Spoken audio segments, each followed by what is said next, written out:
Professeur, concernant la déclaration de politique générale lan la ñu mën a xaare ni demain de la part du Premier ministre.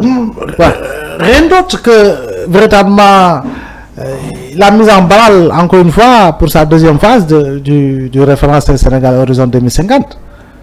Je pense que déclinaison de la vision économique du président, c'est autour de ce référentiel.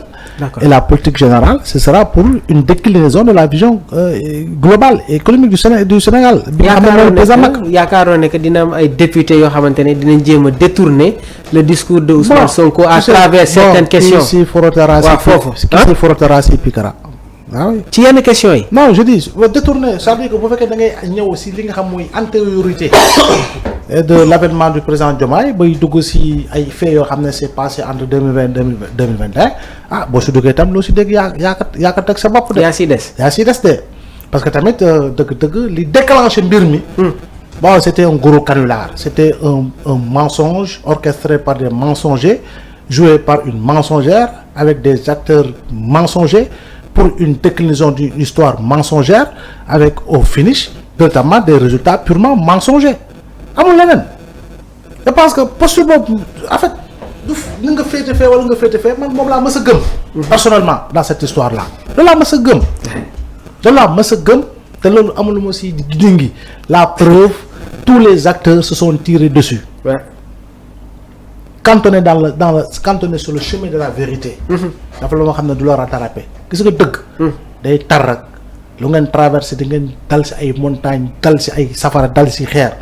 mais tant que yéen mu doon dëgg c'est-à-dire que doo leen yëg métti du wax waaye neex ñu bâtir ko sur du mensonge et ça donnera tout simplement les résultats auxquels nous avons assisté maintenant li si am mooy la déclaration de politique je pense que c'est une répétition parce que Ousmane Sonko est habitué à des déclarations de politique générale sous d'autres formats bien sûr waaw voilà bii nag c'est consacré par la Constitution à son article 55 en sa qualité de Premier ministre donc loolu moo si bees. mais je pense que def na fii ay yeneen façon de DPG ba tey. donc c'est un fin orateur. boo xam ne gëm naa ni bu ñuy assemblée les Sénégalais xëy na daañu gën a gis parce que référentiel bi xëy na ñeneen jël nañu parole. alors que fii ce sera lui. dina si dem dans la profondeur. expliquer exactement face aux députés. aux interpellations mu war a répondre. li mu war a décliner. ak li député war a jël si temps de parole. lu ñu war a contribuer lu ñu war a poser question mu war a ñëwaat répondre. xëy na loolu moo si changé ce sera la même personne. D'accord. donc autour de toutes ces questions là maintenant ñu ngi koy xaar ce sera la première DPG. après la troisième alternance. Donc nous espérons que ça va encore entrer dans l'histoire et que daañu toogaat ay semaines ay weer ay at waxtaanaat ci DPG boobu. Par rapport au fait qu'elle puisse être de qualité. Mais qu'elle puisse également susciter autrement l'espoir, même si l'espoir est toujours permis parce que Sénégalais yi yàggul démb la li leen jox 130 députés. kon ça veut dire que Sénégalais ñi ngi leen gëm. Donc étant donné que Sénégalais ñi ngi leen gëm. Effectivement DPG bi tam war na nekk moment boo xam ne dina gën a créer ce mouvement d'ensemble dont nous avons besoin pour aller dans le sens de construire ensemble le Sénégal pour qu'ensemble nous puissions avoir ensemble les bons résultats si li nga xam ne mooy tabax Sénégal gu yees. Mahmoud la déclaration politique générale bu Ousmane Sonko war a amal suba dégg nga kàddu yi nga xamante ne moom la professeur yëkkati léegi nii laataa ngay ñëw sax sur cette analyse ban déclaration de politique moo la gën a marqué. mooy je pense waxoon naa la que la dernière fois que ne man. et bon sa ñi ko fekkee ñëpp je pense que moom moo leen gën a marqué.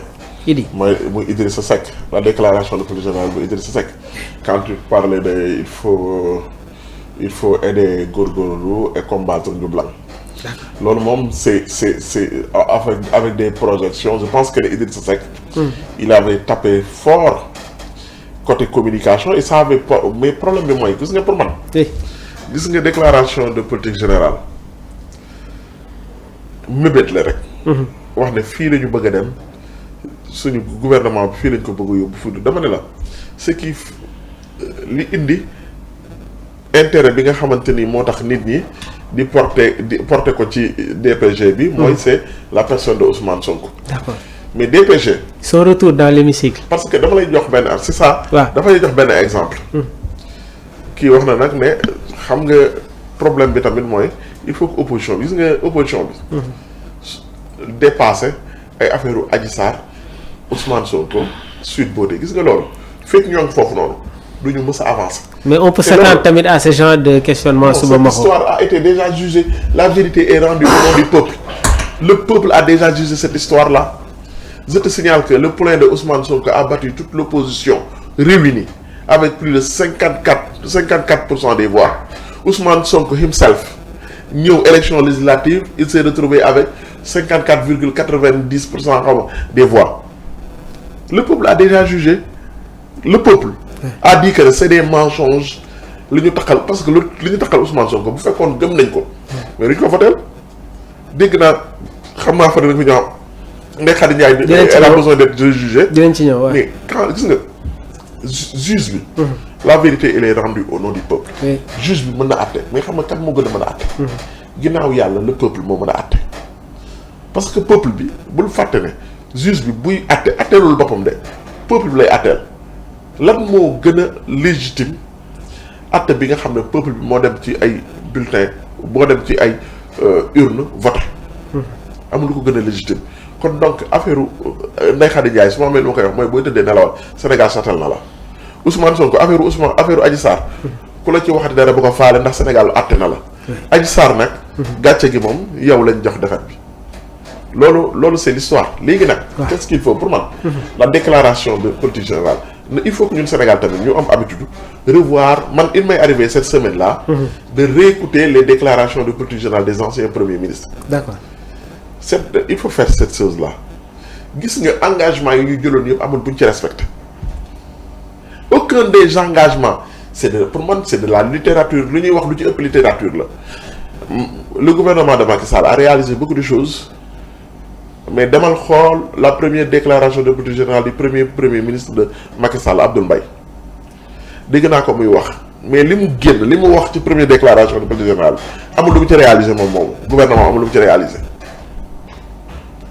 na leneen je te signale que ne ñoom bi ñuy door a ñëw Macky Sall bi muy door a ñëw il avait mis sur place benn plateforme bu ñuy wax Macky-Mètre c'était une plateforme qui devait évaluer toutes les réalisations tous les engagements du président Macky Sall baromètre dafa dem ba exploser parce que li ñu waxoon yëpp defuñu ci dara.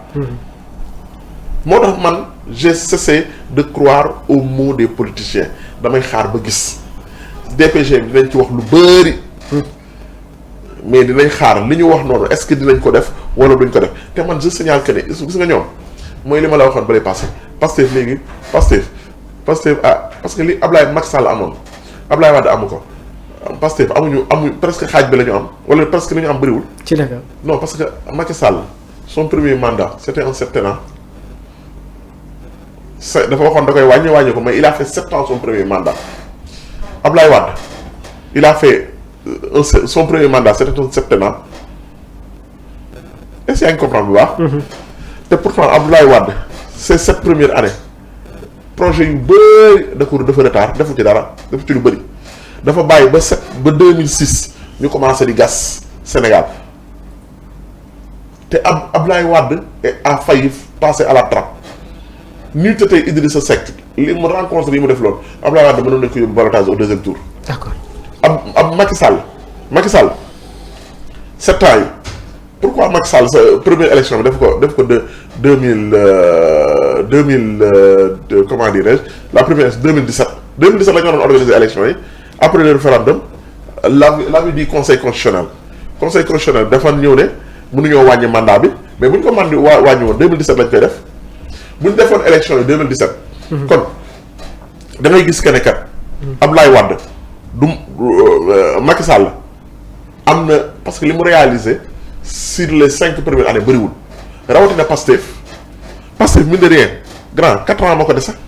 oui et la dernière année c'est les élections. les élections c'est une année déjà perdue. Oui.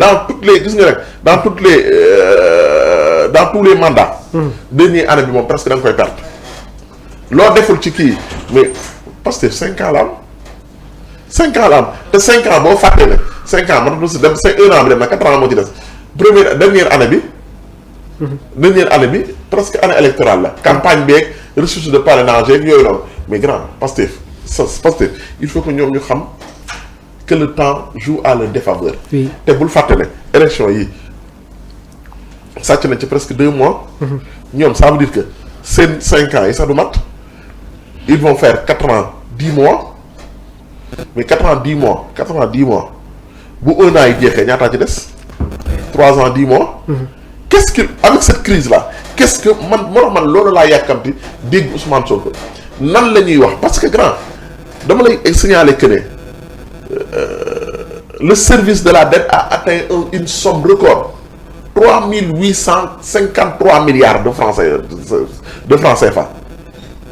Avec cette dette là dette bi nit ñi doon wax naan 17000 Cour des comptes ba lay génn ko Cour des comptes génn ko mais FMI génn na ne du 17000 milliards de dollars mais 24000 milliards de dollars. Avec ces temps de crise naka la ñu mën a def ba génn ci lii te 3 ans moo leen dese mais grand il faudrait mandat bu njëkk mandat bi c'est un mandat déjà perdu d'avance. Oui. parce que mënu ci def dara. parce que situation bi ñu fi fekk ni lan la ñu mën a def en 3 ans. rawatina ñu lay wax ne la campagne arachidière bi première campagne arachidière bi ça a été une catastrophe mais grand on a vraiment hâte de xam ne demande ñii fan la ñuy jëme réew mi en ces 3 ans là ou ces 4 ans yi di ñëw.